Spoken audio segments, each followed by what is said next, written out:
I never believed in ghosts. Not really. I mean, I'd heard the stories. Everyone has. The whispers about Bloody Mary, the mirror, the three chants.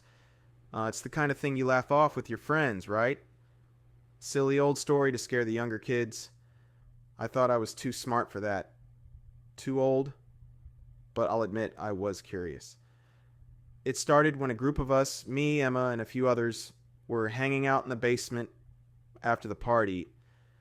Everyone was a little drunk, having fun, laughing, but Emma was the one who brought it up. Come on, she said with that mischievous grin. Let's do it. Do what? I asked, already suspecting. Bloody Mary. I rolled my eyes.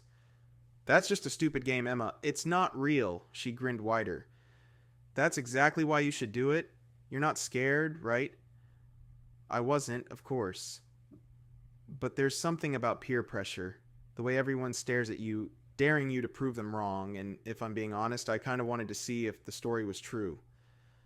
I didn't want to admit it then, but deep down, something in me wanted to test it, to see if there was something in those mirrors. So, we all trooped upstairs to the bathroom, on the one with the old cracked mirror hanging above the sink. The lights flickered when I flipped the switch, casting long creepy shadows across the room.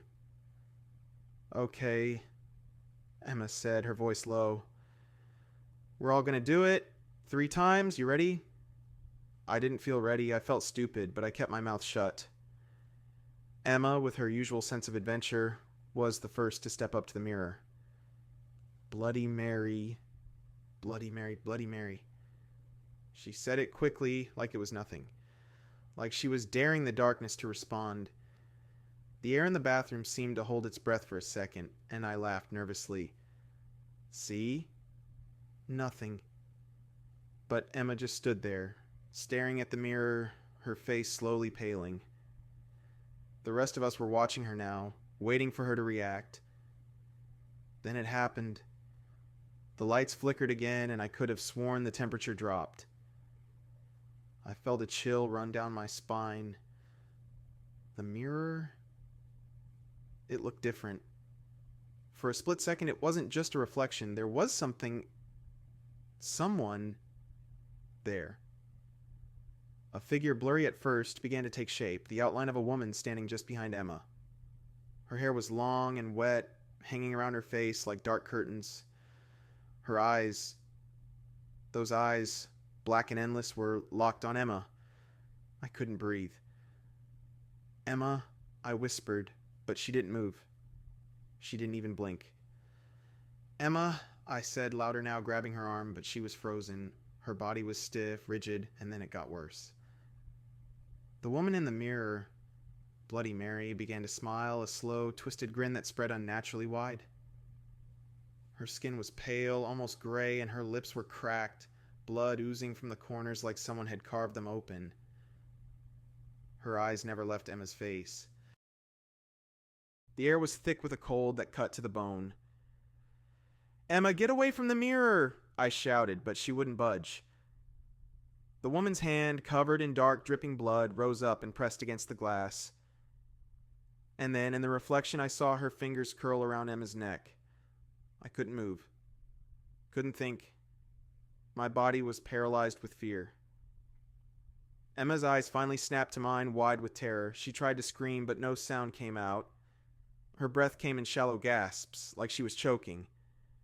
I reached for her, but as I did, the mirror cracked. A jagged line cut through the center, and I swear I heard a whisper in my ear. Just behind me. Get out.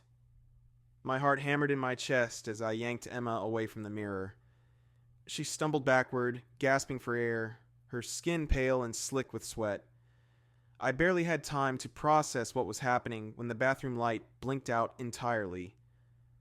The door slammed shut. We were trapped.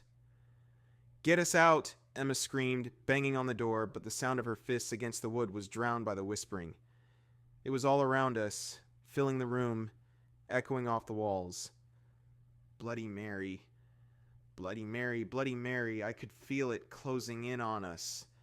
That presence, that cold, suffocating thing that was standing just behind us, waiting for us to make the next mistake. I don't know how long we stood there, terrified, but eventually the light flickered back on. The mirror was empty. It was just a regular mirror again. No figure, no Bloody Mary, but that didn't make it any better. I grabbed Emma and we ran from the bathroom, slamming the door behind us. The rest of the group was still downstairs, laughing, unaware of what had just happened. I couldn't shake the image of that face. The blood dripping from her lips, the empty eyes, the cold fingers curling around Emma's neck. I don't know if she's gone. Maybe she's still waiting. Maybe she's watching me right now. But one thing I know for sure, I'll never play that game again.